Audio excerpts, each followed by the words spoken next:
her mom. I decided at the top of my lungs, I managed to unlock the car and open the door. I basically threw myself on the ground and he started yelling at me, telling me to shut up. He tried to pull me back into the car, but at this point I was laying on the ground, so he had to pick up dead weight. He grabbed my foot and started pulling me back towards the car, but I started kicking him. He told me that I was overreacting and that he was just trying to be friendly. Luckily, a few of the neighbors heard me screaming because I was right in front of their house. They came outside and ran towards me because they saw me struggling with him. That's when the woman said that she was going to call the cops. He tried to tell the lady that I was overreacting and that he had only leaned over to put the seatbelt on, but I took it the wrong way. I told her that he tried to kiss me and she started calling the cops. That's when he drove away. I literally could not believe what had just happened. Finally, the cops arrived and so did my mom. I told them everything that happened, and I even told him that he had made a comment about me in Sarah's house a few days before that. They quickly started looking for his car and found him at a parking lot. They arrested him and he spent 2 nights in jail. His girlfriend then went to bail him out. She told the cops that he was with her and that I was just lying and that I made everything up. She even went as far as to tell the police that I had been hitting on him and that she had been a witness to it. She would even call my house at 2 in the morning and hang up. I even saw her car near my house and by my school, which means she was following me. Part 3 is up.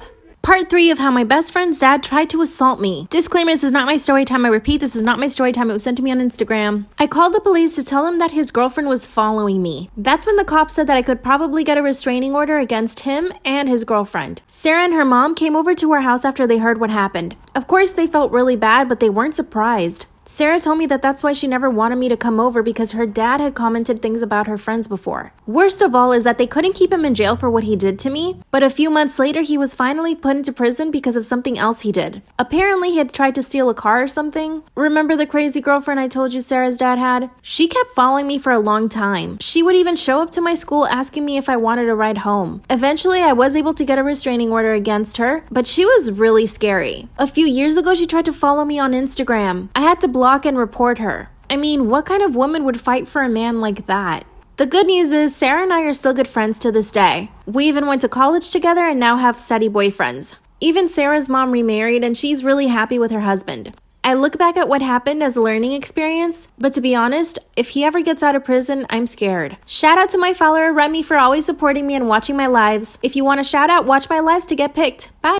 I took my daughter, who's 14, to urgent care for a double ear infection yesterday. They took her weight and she is about 15 to 20 pounds overweight for her height and age. I was shocked by this and I asked her if she exercises at my ex-wife's house. She said that since she takes violin lessons 4 times per week and tutors the other 2 days, she gets home at 5:30 to 6 every night, has dinner, then takes a shower and does her homework. So exercising is difficult for her to achieve. She said she walks the dog for 45 minutes every morning and every evening. I told her that we're going to take a walk every night while she's at my house and that her current weight needs to come down. I told her that I didn't want to make her feel awkward about it and that she could talk to me. She nodded and just turned away. Today, I went to the store and bought Weight Watchers frozen stir-fry bowls and told her that if she was going to eat dinner tonight, she could have one of those. She looked at them and asked me, is 180 calories enough for dinner? I replied yes, and if she was still hungry, she could have a yogurt. She then went to her room and hasn't spoken to me since. My ex-wife texted me and said my daughter called her crying and she called me harsh and asked for what I did. I proposed that she do a sport and she said that she doesn't have time because of orchestra. I told her that maybe orchestra was something that she could come back to after doing a sport and she didn't say anything, only stared at me and then went on her phone and started typing something seemingly very angrily. I don't know what to do. Am I wrong for trying to get her to be healthy?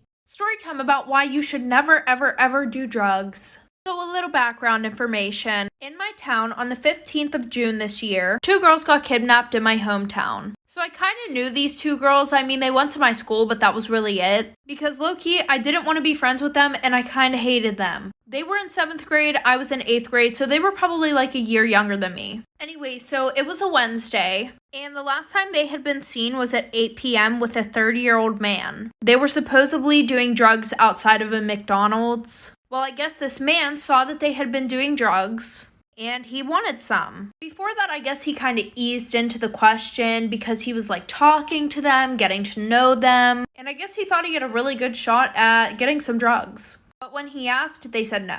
So then he asked a few more times and they finally gave them to him. But whenever they got closer, he grabbed both of them, put him in his van and drove off. And he hid them in his house. Like for part 2.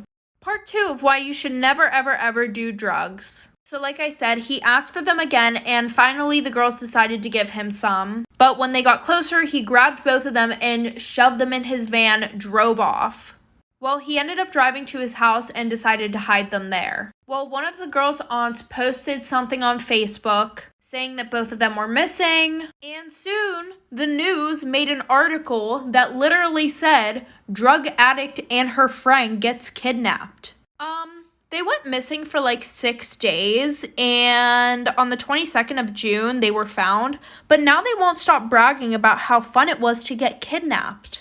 And that is why, still to this day, I absolutely despise these girls. Am I the asshole for frightening a snooping neighbor by opening my door and causing her to fall? I, 37 female, live in a pet-friendly, no breed restriction apartment building. It's important to mention I live in a city with a significant crime rate. I live on the 3rd floor and I don't share a landing with any of my neighbors, and anyone coming up to the 3rd floor is coming there for me. We don't have a secure gate or front door to the building. I have a 40-pound dog, not aggressive in the slightest. Her one guarding tendency is to bark at the door if she hears anyone outside. She's part hunting hound, so she has a big vocal howl bark. This is really comforting because sometimes people will come up to my landing who have no business being there, and my dog will actually scare them away. Am I the asshole for frightening a snooping neighbor by opening my door and causing her to fall? Downstairs neighbor, 45 to 50 female, has been on my landing several times. Sometimes she brings mail, but others she's just lurking. She once even moved my mat. I walk my dog, she asks where my other aggressive dog is. Each time I tell her I only have one dog and that she sounds aggressive at the door. Last week, my property manager emailed me about reports that I may have 2 dogs. I wonder where they got that report. Today from the peephole, I saw her bending in front of my door but couldn't tell what she was doing. I swung it open and my dog was standing beside me loudly barking. She fell on her ass because she was looking at the mat again. I said, see, just one dog like I told you. I offered to help her up, but she called me an a-hole and a B insecurities in check and grow up after she humiliated my coworker. Recently, I, 25 male, got engaged to my amazing fiance, 24 Amy. I was the happiest I'd ever been when Amy said yes and was nothing but excited for our wedding. When planning, we both agreed to invite our coworkers. As I checked off the list, Amy spoke up and said that everyone can come except for Tally. Tally is one of my closest friends, so this surprised me. She's met her multiple times and there never seemed to be an issue. When I asked why, she said she doesn't like her and finds our relationship uncomfortable. She said she thinks Tally is the type of person to sway taken men and be the center of attention. After more talking to see where she got this idea, it turned out that this was based on nothing but Tally's looks.